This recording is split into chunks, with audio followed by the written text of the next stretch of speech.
welcome back to my channel.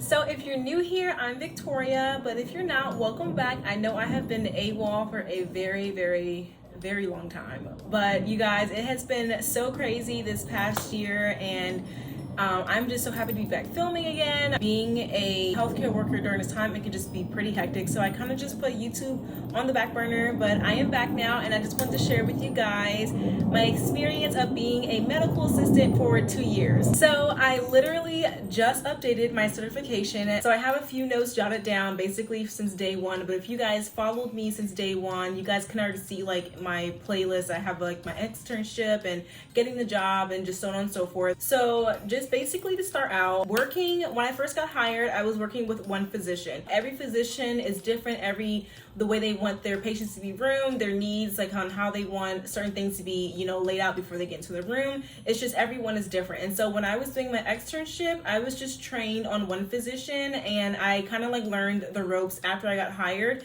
And so when I noticed I was going to be working with him, I started kind of following that medical assistant around even more. And so by the time she ended up leaving me, I was just basically already trained. So I was working with him. I was probably seeing maybe like 15 to 20 patients a day, depending on like the volume of like physical season or sick season. It didn't really get past 20, so it was a good even flow. And so after that, COVID happened. I ended up losing preceptors that trained me and everything, so it was really sad. I ended up having and figuring out how I can do things on my own. It was a little nerve-wracking because people who know me, I kind of tend to shy away from doing things. Like I don't jump into things as quickly as I should. I like to observe the situation and then I ask questions kind of thing. So I kind of had to build on my critical thinking skills a little bit faster because I had to realize that I was basically going to be on my own in this office dealing with 3 physicians. And so when they left, I ended up getting a medical assistant like right before. So that was okay. So I ended up only having to room for 2 physicians. So I was maybe seeing like 20 to 25 patients a day.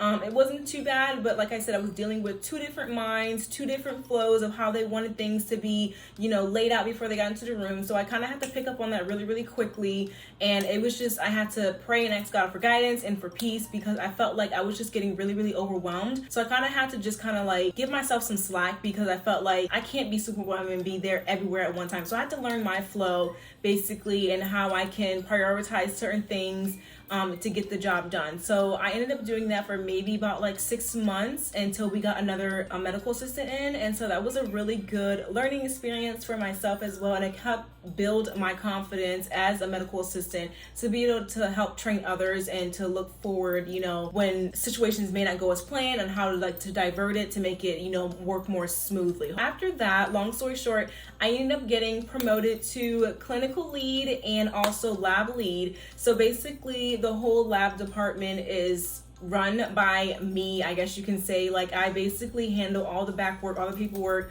all the lab functions that goes on in there. Like everything falls back on me. It's a very tedious job, but like I said, I have to learn how to prioritize my certain things.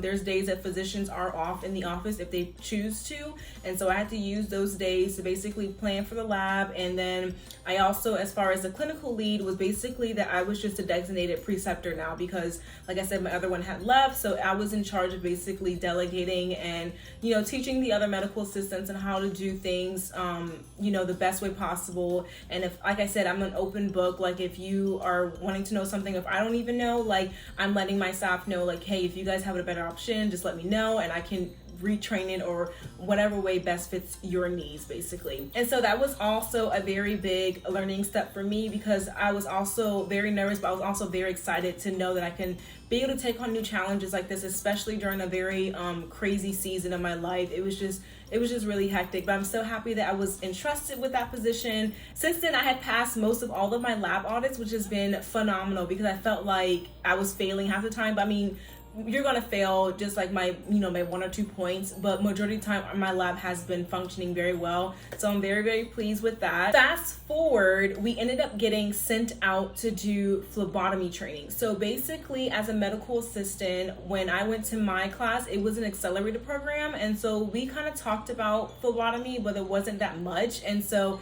I wasn't technically trained on it. And so when I got there, one of the physicians recommended that we start drawing blood in there. It has been amazing so far, especially if you're able to get that vein. It has saved us so much time with having to not call down to parents. Hey, where are you guys at? You guys gonna go get those labs done? Like, now we just know that if they've had enough water, if they're like fasting or non-fasting, we can just draw it right then and there, like while they're doing their physical. And so that's been great. So if you guys seen one of my other videos, I actually ended up vlogging that week that I had to go, because it was just a whole week's process, and it was like you had to hit a certain amount of people, like successful sticks, in order to pass the course. And so me and my other coworker did it, and she went first, and then she was like, it's okay, it's very, very fast paced, but you'll get it. And so when I finally went, I was really hard on myself because, like I said, I haven't really done it. And when we were in school, we weren't allowed to practice on each other. And so it was all new for me. Like, I was literally doing so many blind sticks because I just didn't know. But now it's just like doing it like clockwork. So I love it. It's been an amazing thing to put on my resume as well, because like I said, I wasn't doing it back in school. So being a medical assistant and knowing how to draw blood is a very good skill to have, especially when you're looking for like your schools, whatever. Make sure you see if they can offer that program, because once you get into your job and if they know that you can draw blood, that's a definite, plus on your end. So getting closer to like the end of COVID and stuff like that, I ended up losing another good medical assistant, but I was able to gain another good one as well, like immediately after. So I ended up leaving the two physicians that I was rooming for and went back to my other physician that I was initially trained with. And so it was really good because I was able to just jump in with her, and I already knew her flow and her pace and everything like that, because she is one of the most busiest physicians in the office right now. And so I can see about 25 to 30 patients a day, and that's including like physicals, like seeing like 2 to 4 sibs at a time for physicals. And then we have like the office visits, follow-ups, same day visits. And so it's a lot of back-to-back. And like I said, you have to think about prioritizing and being able to room a patient, knowing what orders that she's going to possibly draw before she gets out of the room, so that way I can have my stuff set up too. And then I can also room a patient like in the meantime as well. I try to make sure that my pace is like a game with her, that she cannot catch up with me. And so I try to stress myself out with it, but just to kind of keep my pace going, and it just makes the day go by faster as well. Up to now, I can honestly say that I definitely recommend getting your medical assistant's diploma, or whatever they call it now, because it's a really good stepping stone. I have always been the one to have to like start from like the bottom and then work my way back up. And so that's why I started out with my CNA. I wanted to get a feel of like how that works, and then I was just going to work my way up the ladder that way. But I feel like the medical assistant has definitely put me on a good path. I made the decision to go back to school. I decided to put like a little pros and cons list together for you guys, because I don't want to stay as a medical assistant forever. I want to be an LPN, or I can also retire as an RN, but I can also retire as an LPN too. So I don't really know what God is saying as far as that, but I know that he has called me to be a nurse, and I just feel like my compassion and my passion is helping others, and I do so much that is basically compared to an LPN, basically, because I have a few LPNs in the office, because we hire LPNs, but we don't hire RNs to work on the floor. Mostly the RNs is like for, charge work and things like that of that nature. And so starting off with my pros list, like I said it earlier, the experience that I have gained has been amazing, because just from being a CNA to a medical assistant, I have learned so much more just being, on the floor every day. There's certain things that I can't do, like controlled meds, or doing like IVs, or like catheters, I think. I'm not quite sure. But like those are the only 3 things that I cannot do right now. But once I get my LPN or RN, I can. Another one is benefits. I am working with a really good company right now, so I'm very pleased like what my benefits are, like as far as, retirement and like PTO and sick days, and also like school reimbursement. So I have like those little perks here and there. Insurance is pretty good too. As far as pay, that's like a pro and a con, because it's good, like as long as you meet like your employee reviews, like you're eligible to get a raise like every year if you do very good. And also if like the market is increasing, you can get a pay increase as well, or like if your experience is pretty good, you can get pay increase. But I know as far as Virginia, I think the startup pay is $13. I'm not quite sure, but I think that every year it kind of grows higher, like with experience and everything like that.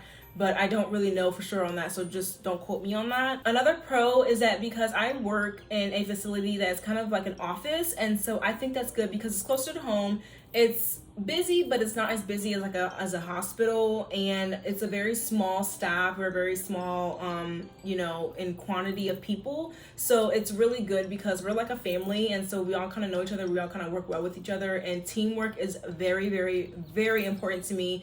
And like, I know they ask that like in interviews, but I genuinely mean when I say that teamwork plays a vital part of working in a job, because if you don't have that teamwork, the job is not going to flow right, and you're going to come into work like just fed up because nobody won't help you out. So it's very, very important to me to have a group of people that work well together, and I believe I work amazingly well with my people, and I love where I work at. I work with peds, so if some people out there, I know they're interested in working with peds, definitely find that really good office, and like if you can do like a shadowing day, just kind of see how the environment is, definitely go forward with that too. So as far as my cons, I don't really have a lot. Honestly, like I said, the pay can kind of go in with that as well, but I mean, if you kind of think about it, it's just a medical assistant, so you're not really gonna get like the highest of the high. Like, you kind of have to work your way up, which is fine, but I mean, like, if you're able to deal with that, then that's good too. I mean, I was pretty fine for the most part. I mean, bills are paid, got it taken care of me, so I'm not too stressed about on that. So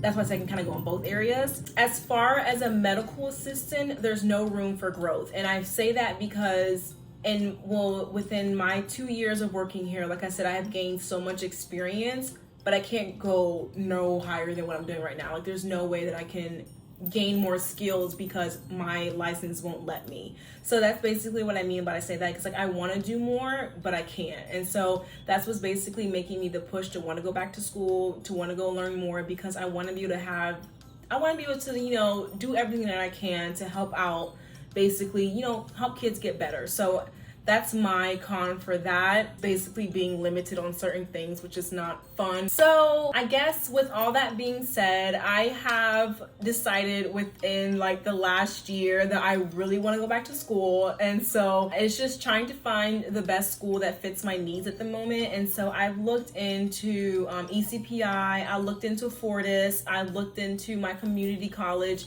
and I'm not getting the feedback that I want of like, it's just a lot of mixed reviews. And so I've looked into my community college, and it's just not going to fit in with my schedule. I mean, even if I just do like my few prereqs or what have you, I still won't be done with my RN until like maybe 4 years, because they just do like the bachelor program, which is fine. So I've looked into Fortis, into ECPI. I've seen a lot of people personally go to ECPI, but they always tell me not to go. So I don't really know, but ECPI is kind of more up good end right now, because I've seen more people go there, if you know what I mean. And I have more reviews of people who are actually working in their field now. Some of them are actually started out as medical assistants, and then they, go back and get their degree through ECPI, and then they just get rehired. So it's not like they're just coming out of, nowhere, and then nobody will hire them because they went to ECPI, basically.